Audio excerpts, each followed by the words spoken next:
Yeah, we've got some great pictures coming up for you, the viewers, on one of the brand new products that JBL's been working on, and we'll be putting that on the screen here in just a few minutes. Now, Richard, do you guys at JBL really track on who's using powered and non-powered speakers? Do you have demographics on who's kind of that go-to person that's using this stuff in the industry? Yes, and Richard, if you could you explain to some of our viewers who may not quite understand what we're talking about, the difference between a passive and a powered system? Sure. A passive speaker is what we're all relatively familiar with in our home stereos and where you need an external amplifier and you plug it into the speaker, and the speaker consists of a box, a grill, handles most likely in the stuff I build, and the driver components and a crossover, and or not a crossover. Maybe you're going to use an electronic crossover. That's a passive speaker. It's typically plugged into at the simplest level, like a powered mixer. At the most complex, it would be a full-blown sound system that you would see at a concert. Amplifier racks and signal processing and the whole shooting match. A powered speaker has the amplifier built into it. And in the case of JBL, it's not only a power amplifier, but it also has a very sophisticated digital signal processing chip on board that we tune. And we tune the limiters, and we tune the speakers themselves to work inside the cabinet. And what you end up with is this, it's a situation where the whole is greater than the sum of the parts, because we can manage the amplifier, we can manage the limiters, we can manage the EQ of the box, we can optimize that system for that environment, whether it's a 12-inch two-way or a 15-inch two-way or three-way. That thing is designed to perform at its peak output, peak performance, and sound the best it can when we're done with it.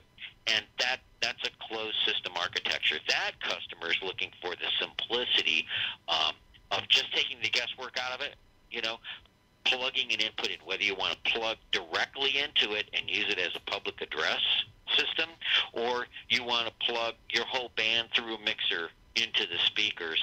You just simply turn them on, turn up the volume, and go. And it's a convenience factor, as well as it takes a lot of the guesswork out of it. Yeah, and if I might interject something, I've been involved with a lot of studio build-outs, and we're talking about portable PA, and of course I'm talking about broadcast. And when you're dealing with, for those of you who are hearing this for the first time and being introduced to this technology, it simplifies your setup beyond belief, because you don't have to worry about an outboard amplifier. You don't have to worry about managing that gain. You can just take the monitor output directly from whatever you're sending to these things and rack them up, turn them on, bam, and they're there. Right. Well, in the beta testing for this, we were working with a local group here called the Makepeace Brothers. They're an excellent band, but they do a lot of gigs like the House of Blues, where they have a sound system, but they also do a lot of corporate events and things like that. They're kind of an acoustic rock trio, and I wanted to see what the experience would be like for them with the new PRX600, and they're not real technical guys, and they grabbed them, they put them up on the poles, they plugged the mixer in, they plugged their mics in, they got up, they started playing, and the response back was, wow, it just sounded great. We didn't have to do anything, we didn't have to think about it, we could focus on the music. And that's really what this is about, right? If you're an entertainer, a presenter, a yoga instructor, or a musician, you don't want to think about the equipment. You'll want to just, get to the music. Absolutely. The portable PA owner is someone who's more involved in what they're doing than what they're doing it through. Absolutely. Yeah, I mean, even the Eons, I think those things are workhorses, not only because of the like you said, the molded cases and cabs that are built into this stuff to make them a lot more rugged than your standard, wood carpeted cased speaker. Well, and they're very, very, very lightweight. Absolutely. So I mean, if you're doing gigs and you're having to drag gear in and out, and you're having to be your own roadie, like a lot of mobile DJs are, or a lot of bands are, they're not only their own players, but they're their own roadie crew too, and their own grips. And when you have to lug up a crate full of speakers, and as you said, hang it from scaffoldings and rafters and whatnot. The lightness plays a big part of it, because after about 5 gigs, you're going to be hoping that you had something really light, and those Eon speakers really hold true to that. But yeah, as you that stuff gets heavier at 2 o'clock in the morning. Yeah, it's okay when you're dragging it in at 4 or 5 o'clock. When JBL introduced Eon, there was nothing like it on the market. It created a whole new class of speaker, and since its inception, we're looking at shipping the 1 millionth Eon sometime here in the next few months, and that's a phenomenal number for a particular speaker. Absolutely. You know? That dovetails nicely into the next question, which is, what's new at JBL? What are you guys working on in portable PA? Well, we just released the new PRX600. It's a predecessor to the PRX500. This is sort of it's not the premium powered portable PA, but it is super high quality. It's very affordable. There's 6 new models.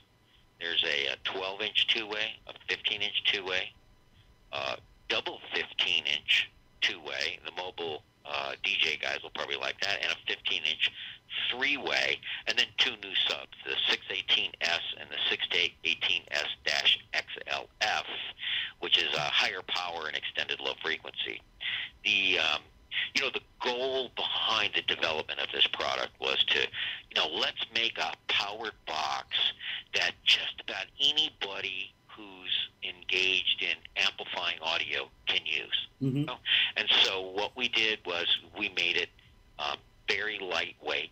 We use neodymium drivers in there. They're JBL differential drive woofers, which have 2 voice coils on them. And they're extremely lightweight, high power handling. We have neodymium high-frequency compression drivers. The 12-inch and the 15-inch are in asymmetrical boxes, so they can be used on a pole, or they can be used on the floor as a stage monitor. All of the top cabinets have fly points on them, so if someone is doing a light-duty installation, like in a Elks Lodge or a small church or a nightclub, and they have to watch their budget, but they need high-quality audio, these things have M20 fly points on them, and you can hang them with cables. We definitely suggest using a licensed rigger if you're going to hang anything. Don't use dog chain and eye bolts. Yeah. But these can be professionally hung. They're powered. They have Crown amplifiers on them, and there's a DBX Type 4 limiter circuit on the very front end, in front of the analog to digital converter. Wow.